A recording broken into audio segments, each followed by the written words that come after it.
Welcome back to my moody food maker channel. भरलेले ताट आणि ताटामध्ये जर चटणी आली ना तर ताटाचीही शोभा वाढते आणि तोंडाचीही चव वाढते। आपण हिवाळा स्पेशल तिळाची चटणी पाहणार आहोत। त्यासाठी 1 वाटीभर इतकं तीळ घेतलेले आहे, अर्धी वाटीभर इतकं फुटाणे घेतलेले आहेत आणि 2 चमचाभर इतकं लाल तिखट घेतलेले आहे। त्यानंतर बडीशेप देखील घेतलेले आहे। बडीशेपमुळे छान असा फ्लेवर येतो। 8 ते 9 पाकळ्या घेतलेल्या आहेत। त्यानंतर कढीपत्ता देखील घेतलेले आहे। त्यानंतर 2 चमचाभर इतकं जिरं, लाल मिरची, खोबरं, जरा थोडीशी साखर घेतलेली आहे। तुम्हाला जर गोडपणा नको असेल तर तुम्ही स्किप करू शकता। त्याचबरोबर नमक देखील घेतलेले आहे। सर्व काही साहित्य मी चटणी बनवण्यासाठी घेतलेले आहे। चला तर मग पाहूयात स्टेप बाय स्टेप चटणी कशी बनवायची। गॅस मंदाचेवर ठेवून तवा घेतलेला आहे आणि तव्यामध्ये सर्वप्रथम 1 वाटीभर इतकं तेल भाजून घेऊयात। बघा तिळाचा रंग बदलत आहे। आता आपण तेल काढून घेऊया।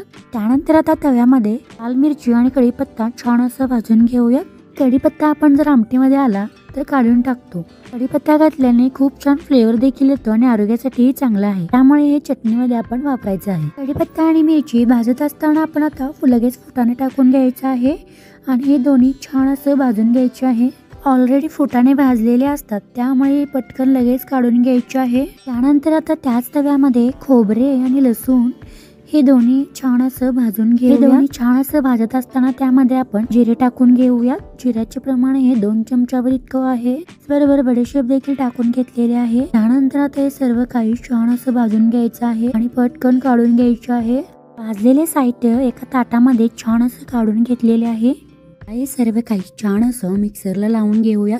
तुमच्याकडे जर सामग्री जास्त असेल तर 2 वेळा मिक्सरला लावून घ्यायची आहे। मिक्सरला लावायच्या आधी यामध्ये आपण सर्वप्रथम साखर टाकून घेऊया। तुम्हाला जर गोड नको असेल तर स्किप करू शकता। त्यानंतर यामध्ये लाल तिखट, घरामध्ये अवेलेबल असलेला मसाला किंवा चाट मसाला, चवीनुसार नमक टाकून घ्यायचे आहे आणि सर्व काही छान असं मिक्सअप करून घ्यायचे आहे। मिक्सरला लावायच्या आधी हे सर्व काही छान असं टाकून घ्यायचे आहे। त्यानंतर लगेचच मिक्सर लावून घ्यायचं आहे। बघा अशा प्रकारे छान अशी पूड करून घ्यायची आहे। तयार आहे हिवाळा स्पेशल तोंडाची चव वाढवणारी तिळाची चटणी।